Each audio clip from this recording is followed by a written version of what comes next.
Assalamualaikum warahmatullahi wabarakatuh. Hello students, how are you today? Yes, I hope you are health, safety, and in a good condition. Baiklah, pada pertemuan yang lalu kita telah memperkaya pengetahuan kita, yaitu tentang apa? Ada yang masih ingat? Tentang folklore atau cerita rakyat ya. Terima kasih yang sudah mengumpulkan tugasnya ya. Nah, pada pertemuan kali ini kita masuk pada chapter 2 yang bertemakan opinions and thoughts, pendapat dan pikiran. Nah, jadi ini dia tujuan pembelajarannya. Jadi kalian bisa mengungkapkan pendapat dan pikiran, kemudian bisa menyusun teks yang memuat pendapat dan pikiran.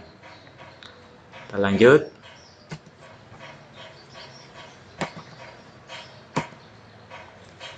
Ya, apa sih opinion itu atau pendapat itu? Kita baca ya. Jadi, an opinion is the way you feel or think about something. Jadi opini itu adalah cara kamu berpikir, merasa tentang sesuatu. Kemudian, our opinion about something or someone is based on our perspective. Jadi pendapat kita tentang sesuatu atau seseorang itu berdasarkan sudut pandang kita. Whenever we give or express our opinion, it is important to give reasoning or an example to support our opinion. Kapanpun kita memberikan atau mengekspresikan pendapat kita, adalah penting untuk memberikan alasan atau contoh yang mendukung pendapat kita tersebut. Ya. Jadi itu pendapat atau opinions pengertiannya. Bagaimana? Paham? Terlanjut ya. Ya. Ini sebenarnya ada di e-book yang telah saya bagikan ya. Saya coba ngambil yang penting, yang lainnya kalian bisa baca sendiri. Ya, lihatlah ini sentence structure, struktur kalimat untuk mengekspresikan pendapat ya. Contohnya, struktur kalimatnya dulu ya. Ada subjek, ada verb, ada objek. Subjek, pelaku, kemudian verb itu kata kerjanya, kemudian objek itu adalah isi dari pendapatnya. Kita ambil contoh yang pertama, I agree with what you are saying. Saya setuju dengan apa yang kamu katakan. Kemudian yang kedua, we believe this is not the right way to handle things. Kami percaya ini bukanlah jalan yang baik untuk menangani sesuatu. Kemudian yang ketiga, I reckon this could be right considering the reasons you have provided. Saya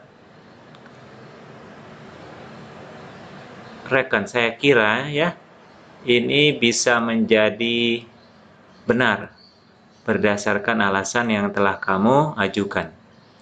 Selanjutnya, I agree that I didn't look at it from this perspective. Saya setuju bahwa saya tidak melihatnya dari sudut pandang ini. Kemudian yang kelima, I doubt that this is possible. Saya ragu bahwa ini akan mungkin. Selanjutnya, we assume you are biased on this issue. Kami berasumsi Anda tidak jelas atau bias dalam hal masalah ini. Selanjutnya, I don't agree with you. Saya tidak sependapat dengan kamu. Selanjutnya, I think you are mistaken. Saya pikir kamu salah. Kemudian, I think so too. Saya juga berpikir demikian. Ya, ini dia beberapa contoh dari struktur kalimat untuk mengekspresikan pendapat. Saya harap kalian nanti akan ada latihan ya, berhubungan dengan ini. Selanjutnya yang terakhir, ini adalah contoh bagaimana setuju, agree, atau disagree, atau tidak setuju dengan sebuah opini. Jadi contohnya, Ada statement, pernyataan, ada agree, setuju, ada disagree, tidak setuju. Statementnya, smoking should be banned in public places. Rokok harus dibatasi di area umum. Agree-nya, I totally agree that smoking should be banned in public places. Saya sangat setuju bahwa rokok harus dibatasi di tempat umum. Disagree-nya, I'm sorry but I tend to disagree with you on this. Saya minta maaf tetapi saya cenderung tidak setuju denganmu pada masalah ini. Ya. Kemudian contoh yang kedua, statement yang kedua, bullying is prevalent in most schools. Jadi bully itu banyak terjadi di banyak sekolah. Kalau agree, I couldn't agree more with you. Saya setuju sekali denganmu. Kalau disagree, I think it would be wrong to generalize. Saya pikir itu salah kalau digeneralisasikan. Kemudian yang ketiga, woman should not work. Wanita tidak harus atau tidak boleh bekerja. I think so too. Saya juga berpikir demikian. Women should stay at home and take care of their children. Wanita harus tinggal di rumah dan mengurusi anak-anak mereka. Atau disagree, I'm afraid I have to disagree with you on this. Saya khawatir, saya harus tidak setuju denganmu pada masalah ini. Nah, bisa seperti itu ya. Kemudian, Harry Potter series is much better than Twilight series. Serial Harry Potter lebih bagus daripada Twilight. Kalau agree bisa, yes agree. Harry Potter bla bla bla. Disagree, it's not justified to say because itu tidak adil mengatakannya karena keduanya memiliki plot yang berbeda. Nah, misalnya ini contoh-contohnya. Kemudian online gaming should be banned. Game online harus dibatasi. Agree-nya absolutely right, sangat benar. Dengan ada alasannya. Disagree, I don't agree with you. Saya tidak setuju denganmu dengan ada alasannya. Jadi yang penting kalau kamu setuju atau tidak setuju, kamu harus punya alasan.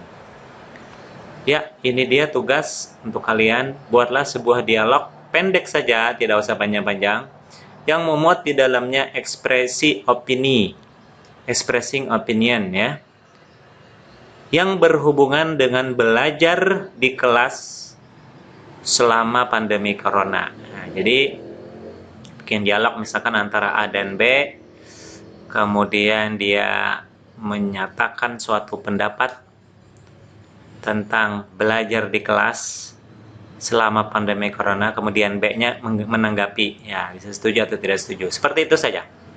Oke, kumpulkan di Google Classroom ruangan yang nanti akan saya bikinkan untuk kalian. Seperti biasa, jam 12 malam adalah batasnya. Segera kumpulkan, jangan berleha-leha. Kita akhiri pertemuan kita dengan berdoa. Alhamdulillahirrabbilalamin. Assalamualaikum warahmatullahi wabarakatuh.